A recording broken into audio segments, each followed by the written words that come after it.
ആകാശവാണി.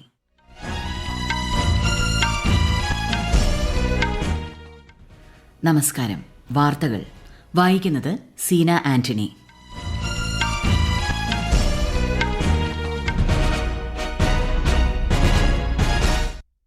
പ്രധാന വാർത്തകൾ. പ്രധാനമന്ത്രി നരേന്ദ്രമോദി ഇന്ന് ഗുജറാത്ത് സന്ദർശിക്കും. 55,500 കോടി രൂപയുടെ വിവിധ വികസന പദ്ധതികളുടെ ഉദ്ഘാടനവും ശിലാസ്ഥാപനവും നിർവഹിക്കും. ആഗോളതലത്തിൽ സുപ്രധാന ശക്തിയായി ഇന്ത്യ മാറിയെന്ന് ഗ്രീക്ക് പ്രധാനമന്ത്രി കിരിയാക്കോസ് മിത്സോതാക്കിസ്. ബഹിരാകാശ മേഖലയിൽ നേരിട്ടുള്ള 100% വിദേശ നിക്ഷേപത്തിന് കേന്ദ്രമന്ത്രിസഭായോഗം അനുമതി നൽകി. പ്രകൃതിയെ സംരക്ഷിക്കുന്നതിനൊപ്പം വന്യജീവി പ്രശ്നത്തിന് പരിഹാരം കാണുമെന്ന് വയനാട് സന്ദർശനത്തിനെത്തിയ കേന്ദ്ര വനം പരിസ്ഥിതി മന്ത്രി ഭൂപേന്ദ്ര യാദവ്. പട്ടയമേളയുടെ സംസ്ഥാനതല ഉദ്ഘാടനം മുഖ്യമന്ത്രി പിണറായി വിജയൻ ഇന്ന് തൃശൂരിൽ നിർവഹിക്കും. സന്തോഷ് ട്രോഫി ഫുട്ബോളിൽ അസമിനെതിരെ കേരളത്തിന് 1-3 ഗോളിന്റെ ആധികാരിക ജയം. വാർത്തകൾ വിശദമായി. പ്രധാനമന്ത്രി നരേന്ദ്രമോദി ഇന്ന് ഗുജറാത്ത് സന്ദർശിക്കും. 55,500 കോടി രൂപയുടെ വിവിധ വികസന പദ്ധതികളുടെ ഉദ്ഘാടനവും ശിലാസ്ഥാപനവും അദ്ദേഹം നിർവഹിക്കും. റോഡ്, റെയിൽ, ഊർജ്ജം, ആരോഗ്യം, ഇന്റർനെറ്റ്, നഗരവികസനം, ജലവിതരണം, വിനോദസഞ്ചാരം തുടങ്ങിയ മേഖലകളിലെ വിവിധ പദ്ധതികൾക്കാണ് ഇന്ന് തുടക്കമാകുന്നത്. അഹമ്മദാബാദിൽ അമുൽ ക്ഷീര സഹകരണ സംഘത്തിന്റെ സുവർണ ജൂബിലി ആഘോഷത്തിൽ പ്രധാനമന്ത്രി പങ്കെടുക്കും. മെഹ്സാനയിൽ 8,350 കോടിയിലധികം രൂപയുടെ വികസന പദ്ധതികൾക്ക് ശ്രീ മോദി തുടക്കം കുറിക്കും. 8,000-ലധികം ഗ്രാമപഞ്ചായത്തുകളിൽ അതിവേഗ ഇന്റർനെറ്റ് ലഭ്യമാക്കുന്ന ഭാരത് നെറ്റ് 2ാം ഘട്ടം പ്രധാനമന്ത്രി ഉദ്ഘാടനം ചെയ്യും. വൈകിട്ട് നവ്സാരിയിലെത്തുന്ന ശ്രീ മോദി 17,500 കോടി രൂപയുടെ വികസന പദ്ധതികളുടെ ഉദ്ഘാടനവും ശിലാസ്ഥാപനവും നിർവഹിക്കും. കക്രബാർ ആണവ നിലയം സന്ദർശിക്കുന്ന പ്രധാനമന്ത്രി 2 പുതിയ പ്രഷറൈസ്ഡ് ഹെവി വാട്ടർ റിയാക്ടറുകൾ രാജ്യത്തിന് സമർപ്പിക്കും.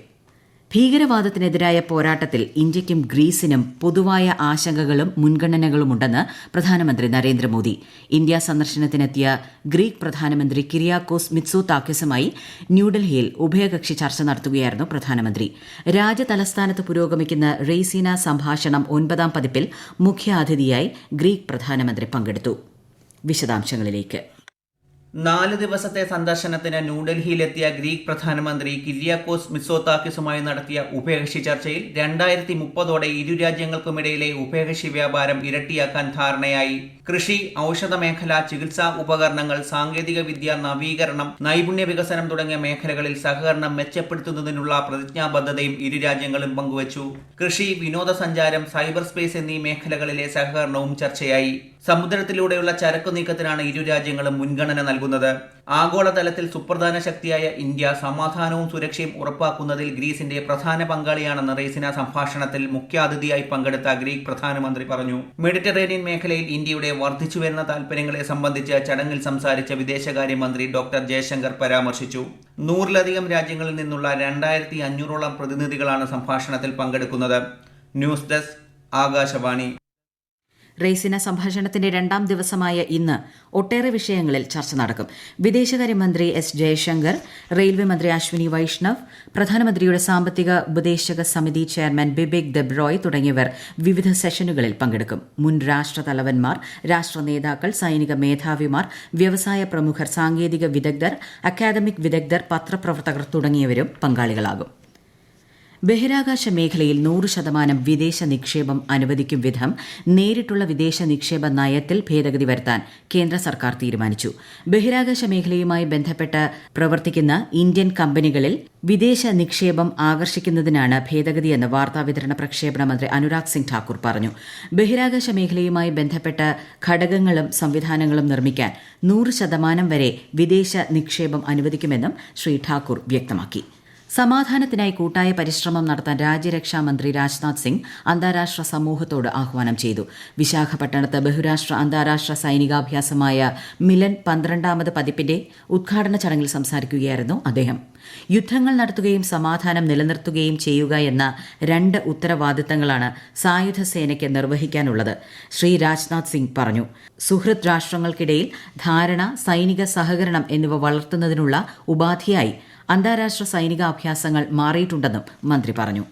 G20 വിദേശകാര്യമന്ത്രിമാരുടെ സമ്മേളനത്തിൽ പങ്കെടുക്കുന്നതിനായി കേന്ദ്ര വിദേശകാര്യ സഹമന്ത്രി വി മുരളീധരൻ ബ്രസീലിലെത്തി.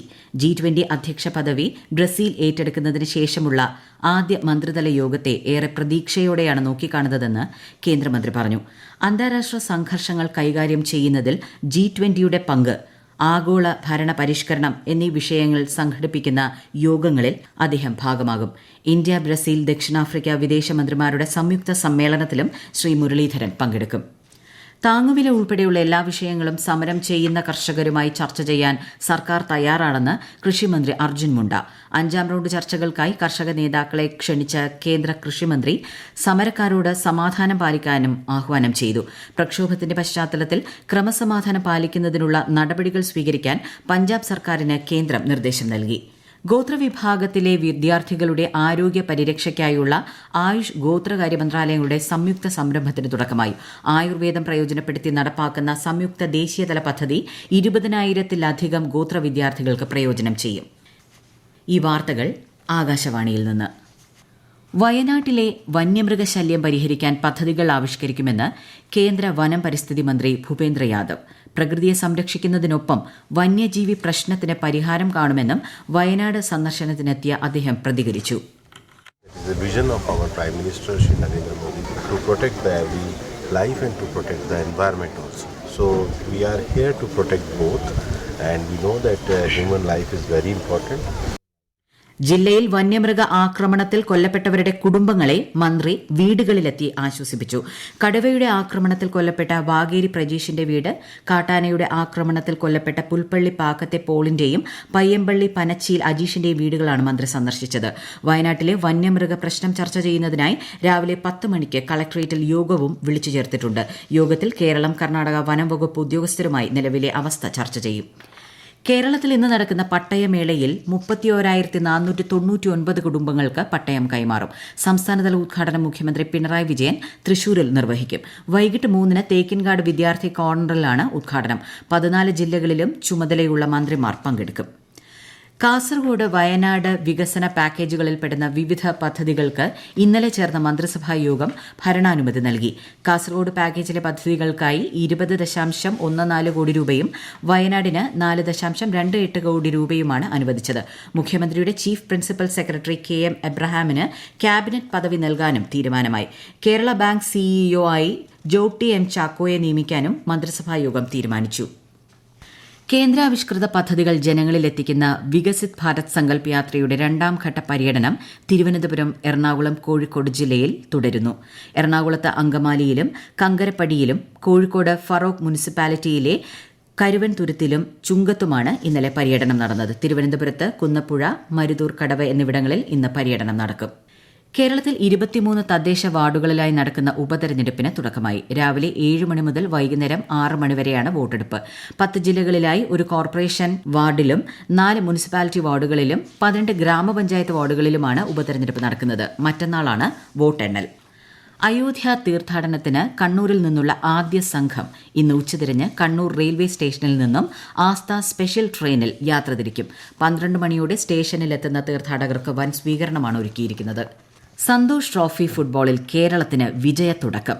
ഇന്നലെ അസമിനെതിരായ മത്സരത്തിൽ 1-3 ഗോളുകൾക്കാണ് കേരളം വിജയിച്ചത്. K Abdurahim, E Sajeesh, Nijo Gilbert എന്നിവരാണ് കേരളത്തിനായി ഗോളുകൾ നേടിയത്. ദീപു മൃതയാണ് അസമിന്റെ ആശ്വാസ ഗോൾ നേടിയത്. ഇന്ത്യ ഇംഗ്ലണ്ട് 4ാം ക്രിക്കറ്റ് ടെസ്റ്റിന് നാളെ റാഞ്ചിയിൽ തുടക്കം. 5 മത്സരങ്ങളുടെ പരമ്പരയിൽ ഇന്ത്യ 2-1 മുൻപിലാണ്. വിശ്രമം അനുവദിച്ചതിനാൽ ജസ്പ്രീത് ബുംറ 4ാം ടെസ്റ്റിൽ കളിക്കില്ലെന്ന് BCCI അറിയിച്ചു. ഖേലോ ഇന്ത്യ സർവകലാശാല ഗെയിംസ് അഷ്ടലക്ഷ്മിയിൽ പുരുഷന്മാരുടെ ബാസ്കറ്റ്ബോളിൽ പഞ്ചാബ് സർവകലാശാല സ്വർണ്ണ മെഡൽ നേടി. ഗുവാഹത്തിയിൽ നടന്ന ഫൈനൽ മത്സരത്തിൽ മദ്രാസ് സർവകലാശാലയാണ് പഞ്ചാബ് പരാജയപ്പെടുത്തിയത്.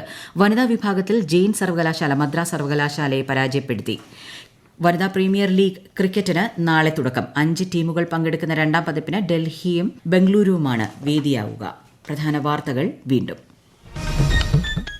പ്രധാനമന്ത്രി നരേന്ദ്രമോദി ഇന്ന് ഗുജറാത്ത് സന്ദർശിക്കും. 55,500 കോടി രൂപയുടെ വിവിധ വികസന പദ്ധതികളുടെ ഉദ്ഘാടനവും ശിലാസ്ഥാപനവും നിർവഹിക്കും. ആഗോളതലത്തിൽ സുപ്രധാന ശക്തിയായി ഇന്ത്യ മാറിയെന്ന് ഗ്രീക്ക് പ്രധാനമന്ത്രി കിരിയാക്കോസ് മിത്സോതാക്കിസ്. ബഹിരാകാശ മേഖലയിൽ നേരിട്ടുള്ള 100% വിദേശ നിക്ഷേപത്തിന് കേന്ദ്രമന്ത്രിസഭായോഗം അനുമതി നൽകി. പ്രകൃതിയെ സംരക്ഷിക്കുന്നതിനൊപ്പം വന്യജീവി പ്രശ്നത്തിന് പരിഹാരം കാണുമെന്ന് വയനാട് സന്ദർശനത്തിനെത്തിയ കേന്ദ്ര വനം പരിസ്ഥിതി മന്ത്രി ഭൂപേന്ദ്ര യാദവ്. പട്ടയമേളയുടെ സംസ്ഥാനതല ഉദ്ഘാടനം മുഖ്യമന്ത്രി പിണറായി വിജയൻ ഇന്ന് തൃശൂരിൽ നിർവഹിക്കും. സന്തോഷ് ട്രോഫി ഫുട്ബോളിൽ അസമിനെതിരെ കേരളത്തിന് 1-3 ഗോളിന്റെ ആധികാരിക ജയം. വാർത്തകൾ കഴിഞ്ഞു. അടുത്ത വാർത്താ പ്രക്ഷേപണം 12:30.